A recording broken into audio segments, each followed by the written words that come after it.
Dos irmãos de louvor, a paz do Senhor, a igreja. Amém. Nós vamos abrindo sua Bíblia aí em 1 Samuel, capítulo 30, e vamos fazer a leitura da palavra de Deus, porque a Bíblia é a palavra de Deus. A Bíblia é Deus falando conosco, é o nosso manual de instruções. A Bíblia revela Deus e revela a sua vontade. Então, quando a gente lê a Bíblia, precisa ler imbuído dessa consciência, que nós estamos sendo apresentados à palavra do Criador do universo, a palavra do Salvador dos homens, a palavra daquele que tem o controle sobre tudo, daquele que nos fez, que estabeleceu o lugar onde habitaríamos, que nos dá a respiração, que nos dá a vida, que nos dá tudo isso. A gente está lendo a palavra de Deus. Como a leitura vai ser uma leitura extensa, eu peço que você faça essa leitura sentado, sem perder essa visão de referência, conforme eu estou te falando. Nós vamos ler do verso 1 até o verso 21. E eu queria que você fizesse muito consciente que você não está lendo qualquer leitura ou qualquer livro, mas a palavra do Criador. Diz assim a palavra do Senhor: Sucedeu, pois, que chegando Davi aos seus homens, ao terceiro dia, chegando Davi e os seus homens, ao terceiro dia, a Ziclague, já os amalequitas, com ímpeto, tinham dado sobre o sul e sobre Ziclague, e tinham ferido Ziclague, e tinham posto fogo, e levaram cativas as mulheres que estavam nela, porém ninguém mataram, nem pequenos, nem grandes, tão somente os levaram consigo e foram pelo seu caminho. E Davi e os seus homens vieram à cidade, e eis que estava queimada a fogo, suas mulheres e seus filhos e filhas eram levados cativos. Então Davi e o povo que se achava com ele alçaram a sua voz e choraram, até que neles não houve mais força para chorar. Também as duas mulheres de Davi foram levadas cativas, Ainoã, a jezreelita, e Abigail, a mulher, a viúva de Nabal, o carmelita. E Davi muito se angustiou, porque o povo falava em apedrejá-lo, porque o ânimo de todo o povo estava em amargura, cada um por causa dos seus filhos, das suas filhas. Todavia, Davi se esforçou no Senhor seu Deus. E continua a leitura no verso 7, dizendo: Disse Davi a Abiatar, o sacerdote, filho de Aimeleque: Traze-me, peço-te aqui, a estola sacerdotal. E Abiatar trouxe a estola a Davi. Então consultou Davi ao Senhor, dizendo: Perseguirei eu esta tropa, alcançá-la-ei? E o Senhor lhe disse: Persegue-a, porque de certo a alcançarás, e tudo libertarás. Partiu, pois, Davi, ele e os 600 homens que com ele se achavam, e chegaram ao ribeiro de Besor, onde os que ficaram atrás pararam, e seguiu-os Davi, ele e os 400 homens, pois 200 homens ficaram para trás, por não poderem, de cansados que estavam, passar o ribeiro de Besor. E acharam no campo um homem egípcio, e trouxeram a Davi, deram-lhe pão, e comeu, e deram-lhe de beber água. Deram-lhe também um pedaço de massa de figos secos, e 2 cachos de passas, e comeu. E voltou-lhe o seu espírito, porque havia 3 dias e 3 noites que não tinha comido pão, nem bebido água. Então Davi lhe disse: De quem és tu e de onde és? E disse o moço egípcio: Sou servo de um homem amalequita, meu senhor me deixou, porque adoeci há 3 dias.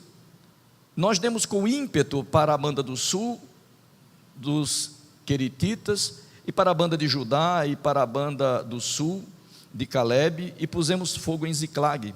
E disse-lhe Davi: poderias, descendo, guiar-me a essa tropa? E disse-lhe: por Deus, me jura que não me matarás, nem me entregarás na mão do meu senhor, e descendo te guiarei a essa tropa. E descendo o guiou, e eis que estavam espalhados sobre a face de toda a terra, comendo e bebendo, dançando por todo aquele grande despojo que tomaram da terra dos filisteus e da terra de Judá. E feriu-os Davi desde o crepúsculo até a tarde do dia seguinte, e nenhum deles escapou, senão só 400 jovens, que montados sobre camelos fugiram. Assim livrou Davi tudo quanto tomaram os amalequitas, também suas 2 mulheres livrou Davi, e ninguém lhes faltou, desde o menor até o maior, até os filhos e as filhas, e também desde o despojo, até tudo quanto lhes tinham tomado, Davi tomou, ou tornou a trazer. Também tomou Davi todas as ovelhas e vacas, e levaram-na diante do outro gado, e diziam: este é o despojo de Davi. Chegando Davi aos 200 homens que, cansados que estavam, não puderam seguir a Davi, e que deixaram ficar no ribeiro de Besor, estes saíram ao encontro de Davi e do povo que com ele vinha, e chegando-se Davi ao povo, os saudou em paz. Eu quero que você ore comigo, sentado do jeito que você está mesmo. Pai, em nome de Jesus, ilumina nosso coração, nos dá a possibilidade de permitir que Tua palavra, lida, apresentada a nós nessa hora, ministre pelo Teu Espírito Santo algo de edificação em nossa vida, que possamos aprender lições a partir da leitura de tudo que está aqui escrito. Teu Espírito, Pai, guie nosso pensamento para que possamos entender a Tua vontade, no nome de Jesus, amém e amém. Irmãos, importante que vocês acompanhem o meu raciocínio, para a gente falar sobre um assunto muito importante hoje.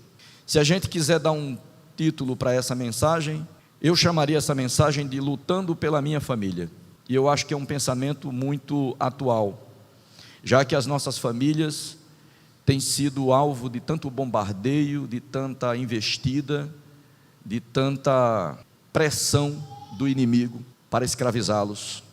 O mundo não quer, como os amalequitas não queriam, destruir a família. Ele quer escravizar a família. Ele quer tirar a família de você.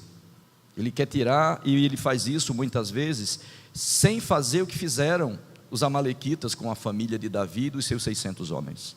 Eles não precisam arrastá-los deserto afora. Muitas vezes nossa família é escravizada dentro da nossa casa, e a gente precisa aprender algumas lições com esse texto nessa noite de domingo, porque Davi é um exemplo que nós vamos seguir. Davi estava envolvido com uma guerra que não era dele. O texto do capítulo 30 não nos mostra isso, mas quando você lê a história de Davi, desde o início do capítulo 17, ali de 1 Samuel, você vai ver que Davi viveu parte de sua vida fugindo da perseguição de Saul, que, coincidência ou não, era seu genro, então está dentro do contexto da família.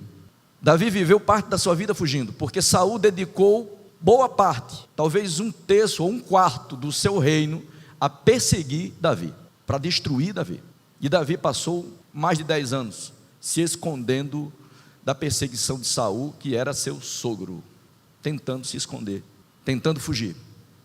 Um pouco antes desse evento que nós lemos, que você que já conhecia reviu, e que não conhecia acabou de conhecer, Davi tinha decidido viver uma aliança com os filisteus.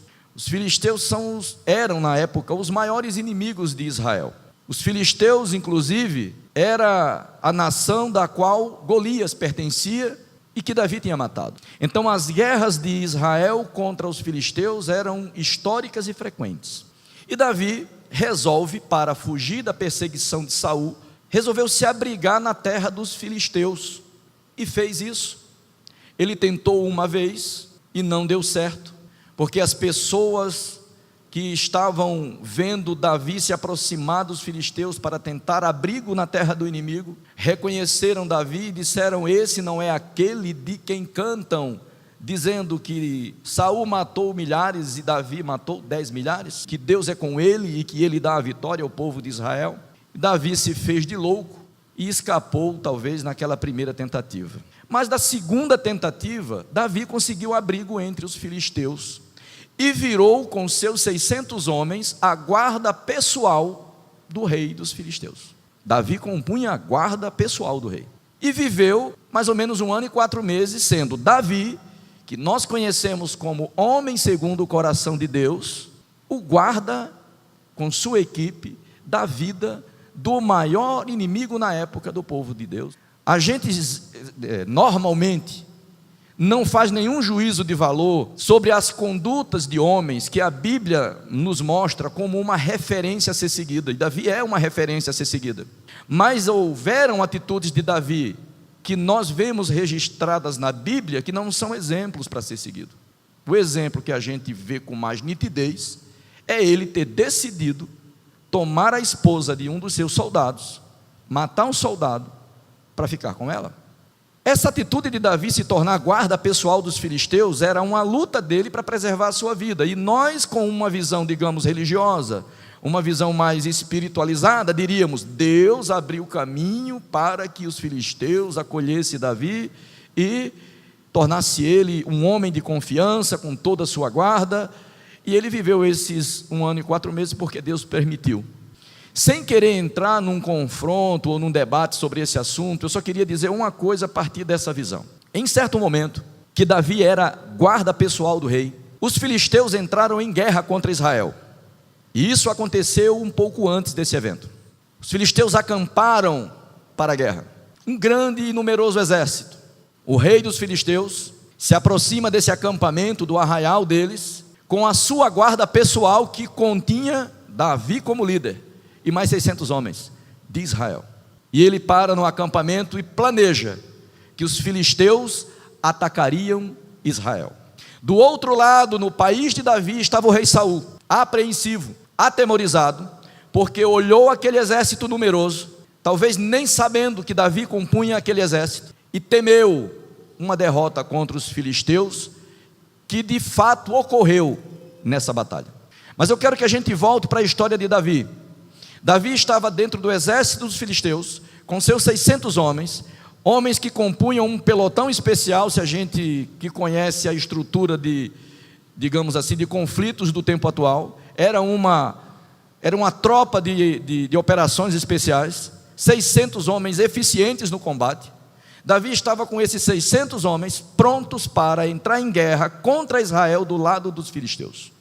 Não entrou em guerra contra os filisteus e voltou para Ziclag, que foi a cidade que o rei deu para ele se abrigar durante o tempo que ele quisesse ficar. O rei dos filisteus disse: você pode ficar em Ziclag, é uma cidade do interior, se abrigue nela, fique com seus homens e com a família deles, use esse lugar e fique lá abrigado, enquanto você quiser ficar conosco por aqui.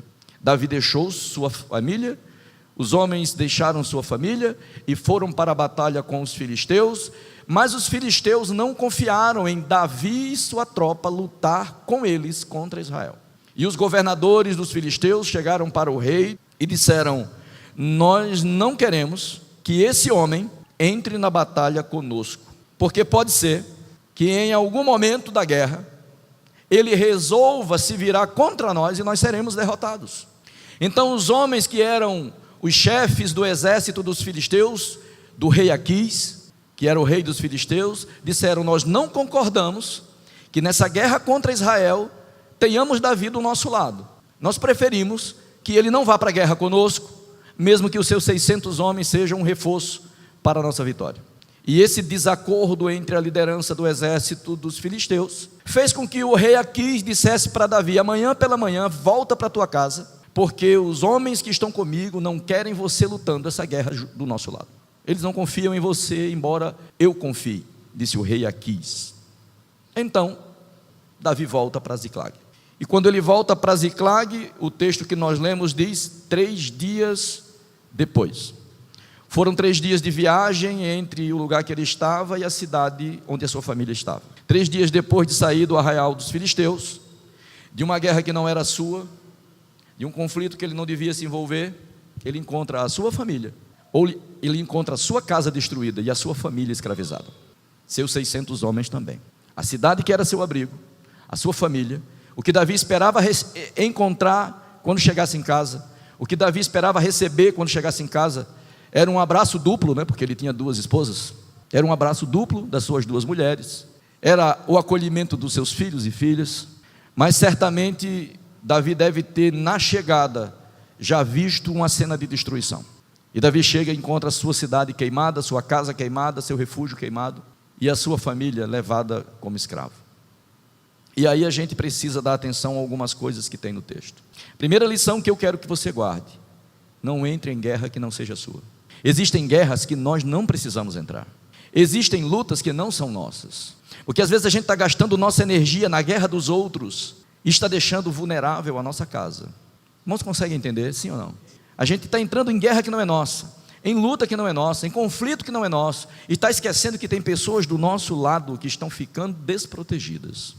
E a gente precisa hoje, nessa mensagem, aprender algo novo, porque essa mensagem falou muito ao meu coração essa semana, e eu quero compartilhar isso com vocês. Nós precisamos olhar para a nossa família, nós precisamos olhar para a nossa casa, mas não é para a nossa estrutura material, é para as pessoas que estão em nossa volta.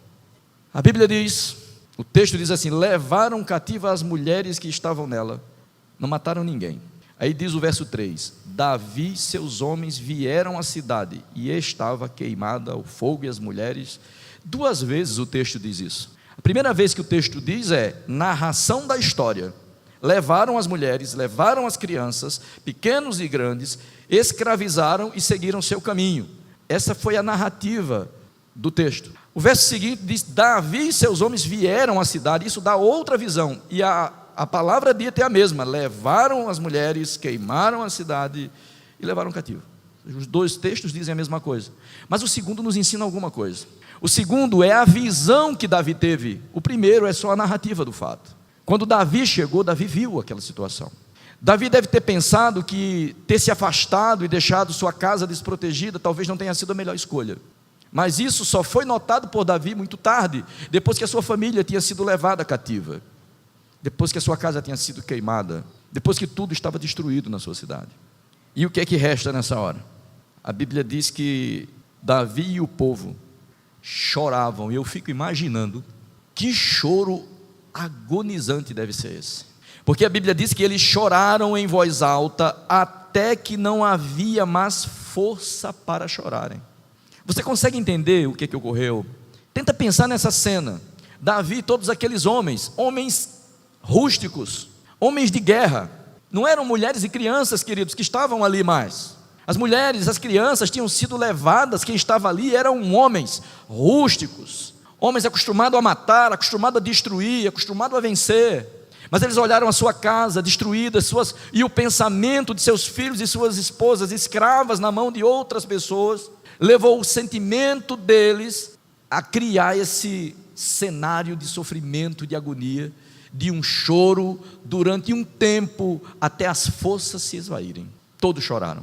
Eu fico imaginando aqueles homens jogando o escudo para um lado, enterrando a espada na terra, colocando a cabeça sobre a espada e gritando: minha família, meu filho. A pergunta que eu quero fazer para você, para a gente continuar, é: quanto temos chorado pelo que está acontecendo com as nossas famílias hoje? Porque as nossas famílias, queridos, estão sendo alvo de grilhões, de cadeias, sem serem tirados de dentro da nossa casa. O sistema que governa o mundo tem interesse em escravizar nossas famílias. O sistema que governa o mundo tem interesse de tornar prisioneiros os nossos filhos, e muitos têm sido feitos prisioneiros. O mundo tem interesse em tornar escravas as nossas esposas, e muito tem conseguido fazer nesse sentido. Qual é a visão que nós temos tido? O mundo e o seu sistema é contra a família, constituída por Deus como o núcleo principal de convivência do ser humano. A família é o teu lugar mais precioso. Lugar mais precioso não é a tua casa enquanto edificação, é o lugar onde você estiver com os teus. A família nuclear.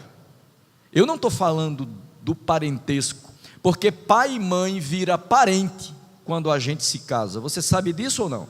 Se não sabe, aprenda hoje. Honre seu pai, honre sua mãe.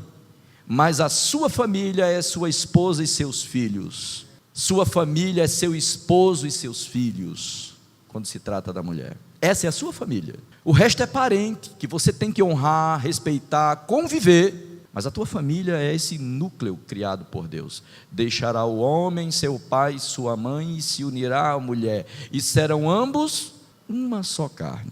Não deixe isso se perder para sua família ser feliz. Amém? Não deixe isso ficar no esquecimento. Lute, chore, olhe a situação real da sua família, porque a outra realidade que vivemos é a gente não ter coragem de fazer o que Davi fez. Constatar o caos na situação de Davi e seus homens era simples, porque a visão da destruição era material. A existência física da sua esposa e seus filhos diante deles não existia. E nós precisamos ter mais atenção do que Davi, porque hoje nós podemos perder a nossa família olhando para eles, podemos perder nossa família convivendo com eles, podemos perder nossas famílias com eles do nosso lado, e nós olharmos e não entendermos o que é que Deus está nos dizendo nessa área. Então entenda e chore pela situação da sua família, olhe para o que está acontecendo na sua família, porque eu olho para o que acontece na minha família. Eu peço a Deus todos os dias: Senhor, de que maneira a gente precisa constatar a realidade dos fatos, embora a realidade dos fatos nos leve a sofrimento e angústia, como levou esses homens a sofrer. Quantos estão entendendo? Davi se angustiou muito. Agora Davi se angustiou porque a crise criou uma outra situação. Seus homens que estavam do seu lado decidiram apedrejá-lo. Se falava entre os seus homens em apedrejar Davi, porque o ânimo do povo estava em amargura, por causa do sofrimento que tinham devido às suas famílias. Então, quando a família se perde, a gente começa a perder a estrutura. A gente precisa da família.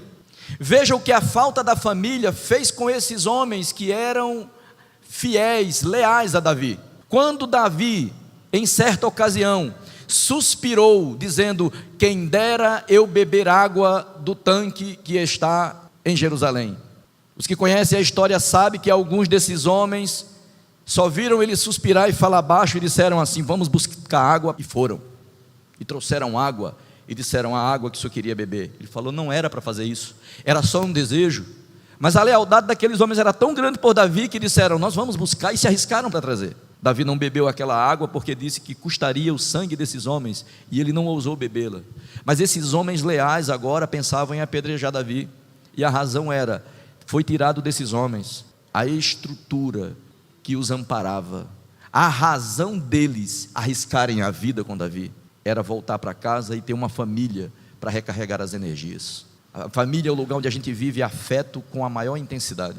A gente tem afeto com nossos conhecidos, irmãos, mas na família isso é vivido com mais intensidade. E aquilo estava sendo tirado daqueles homens. E aqueles homens, sem essa base da família, agora não tinha mais aquela lealdade de buscar água. Eles queriam era apedrejar Davi. Eles diziam: a culpa é dele. Provavelmente diziam: estamos assim porque ele resolveu lutar uma luta que não é nossa. Estamos assim porque ele nos colocou em um conflito no qual nós não deveríamos estar envolvidos. Se estivéssemos ficado aqui, ninguém tinha entrado e levado nossas famílias. E outra crise se instalou ali naquele lugar.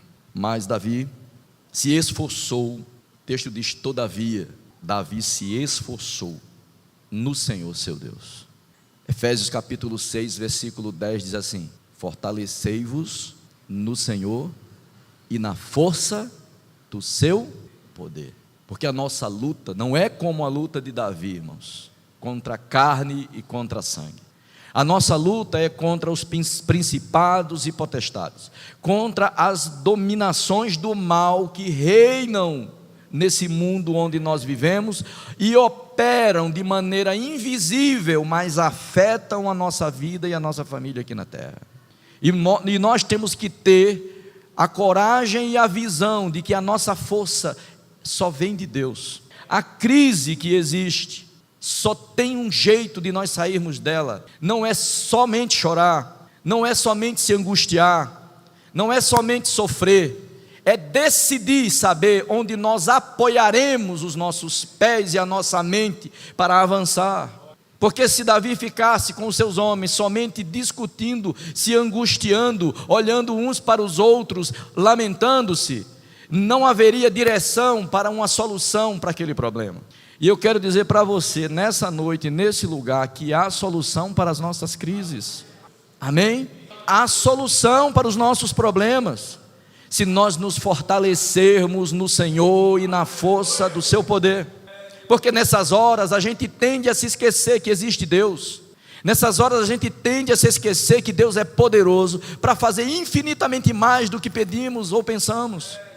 A gente esquece dessas coisas, porque a dor é tão grande, a dor nos cega, a dor nos deixa surdo, a dor nos paralisa. Então a gente precisa ter a visão de Davi, de se fortalecer no Senhor. A Bíblia diz que Davi viu toda aquela crise, os homens querendo apedrejá-lo, e ele disse: minha força vem do Senhor. Eu já chorei o que tinha que chorar, agora eu vou me fortalecer em Deus. Mas existem coisas que precisam ser feitas, e Davi fez. Quando Davi se fortalece no Senhor, ele começa a ter visão do que tem que ser feito. Abiatar era o sacerdote, filho de Aimeleque, que tinha sido morto por Saul, e o seu filho Abiatar fugiu e se tornou um sacerdote acompanhando Davi. Davi olha para Abiatar, que era sacerdote, e disse: tragam-me a estola sacerdotal, porque Abiatar havia trazido uma estola sacerdotal com ele quando ele fugiu da perseguição de Saul. E trouxe a estola sacerdotal, a roupa, aquele manto de sacerdote. E Davi pediu a estola sacerdotal porque Davi queria ter uma conversa com alguém que ele sabia que podia mudar a direção e o curso daquela história. Davi vinha de uma batalha que não era dele, Davi estava sofrendo, estava angustiado, mas ele sabia que tem um jeito de resolver as coisas. Eu vou conversar com aquele que tem, somente ele, a imortalidade, aquele que tem o controle de todas as coisas. Mas eu preciso de um elemento para isso: tragam-me a estola sacerdotal. A oração pode ser simples como a de Davi, mas a reverência precisa ser também igual a dele. Davi poderia, com as roupas de guerra que ele usava, ter dito: dá licença que eu vou conversar com Deus. Mas ele fez diferente. Ele disse: tragam a estola sacerdotal, porque as roupas de guerra deles eram roupas de guerra diferentes das roupas de sacerdote. Mas Davi não foi com roupa de guerra falar com Deus. Davi disse para Abiatar: traga-me a estola sacerdotal, porque eu vou conversar com Deus. E Davi botou a estola e fez uma oração simples. A oração simples de Davi foi: perseguirei eu esse bando? Alcançarei esse bando? Amém.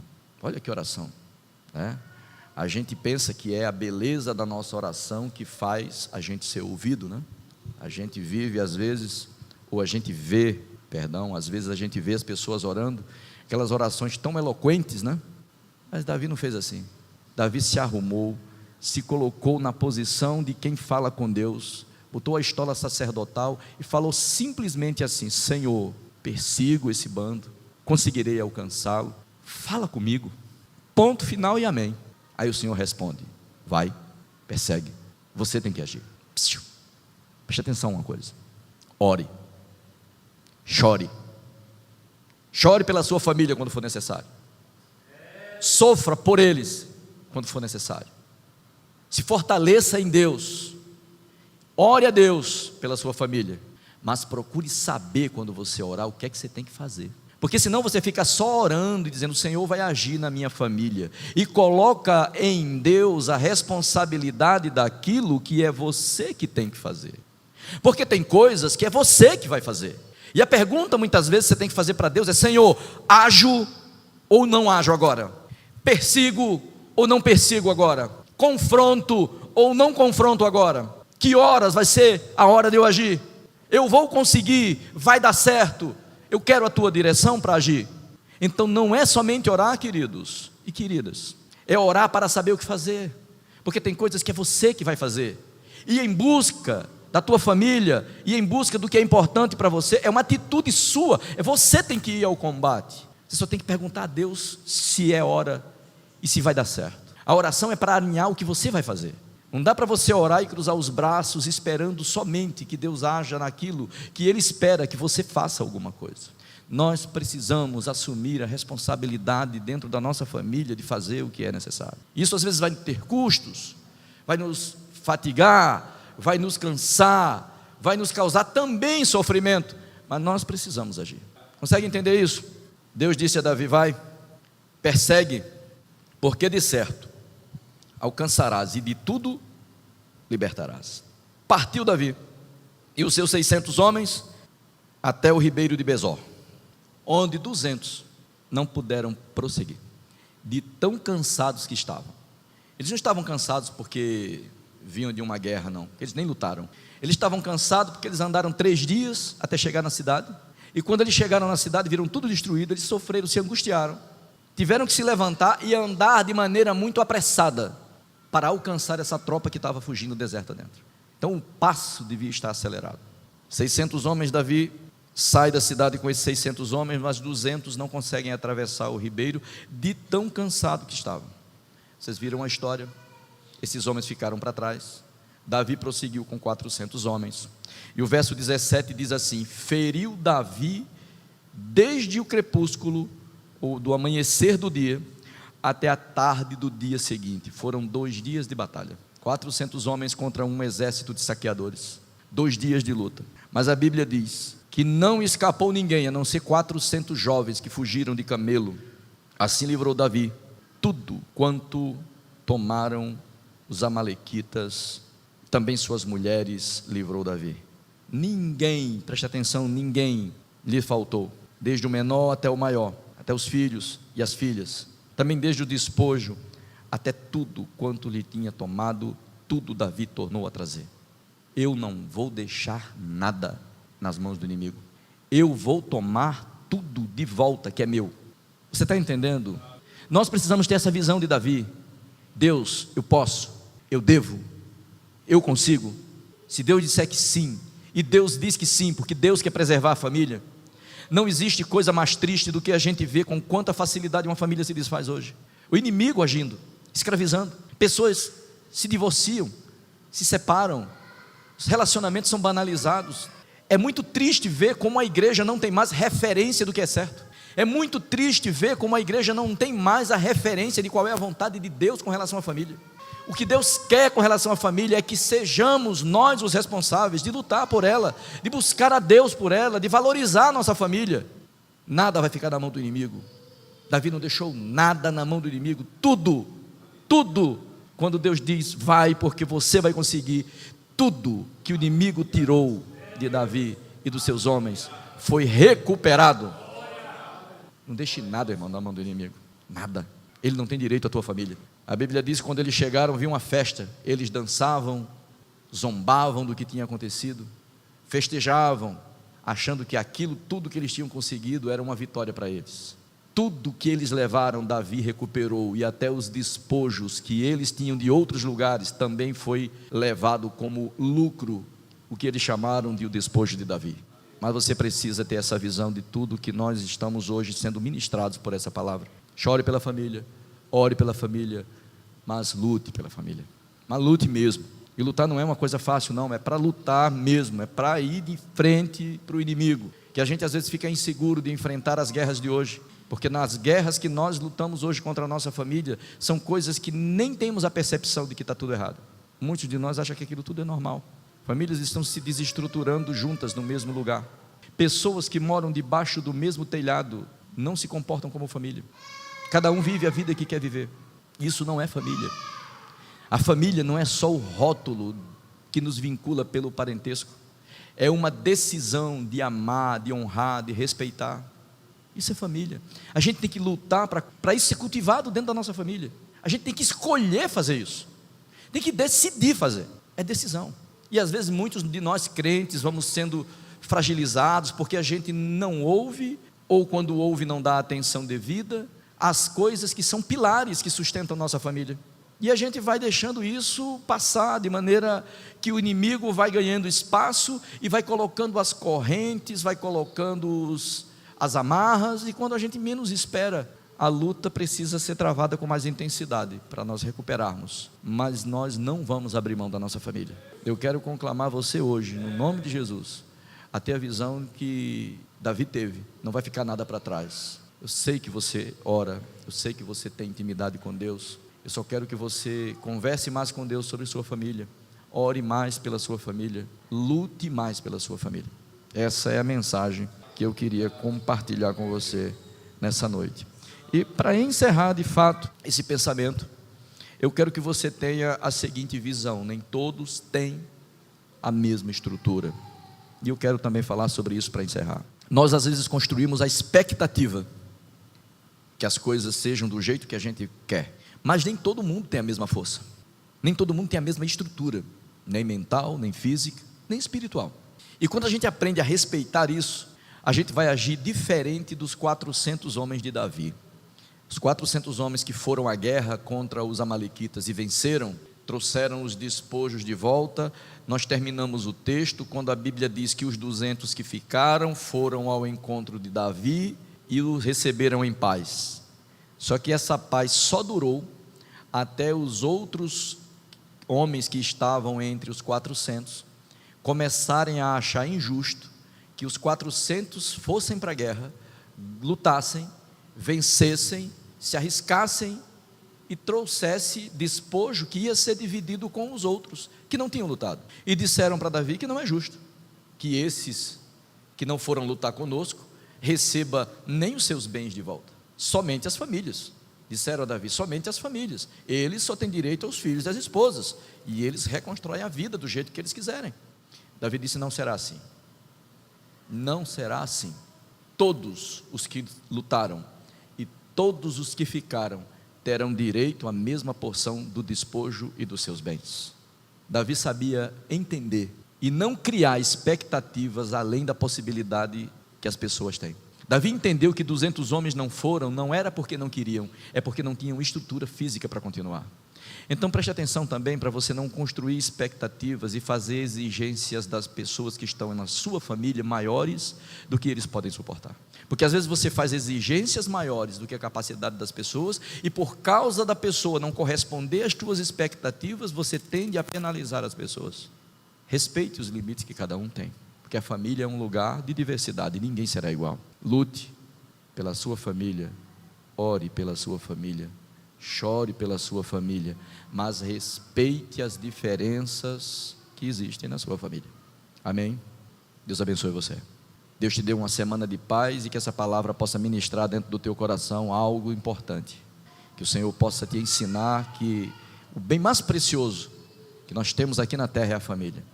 Lembra do texto: tudo se desarticulou na vida daqueles homens quando eles não tinham mais a família. Tudo se desarticulou. Então Deus abençoe você, Deus abençoe sua família, Deus abençoe sua vida. Vamos orar ao Senhor e agradecer.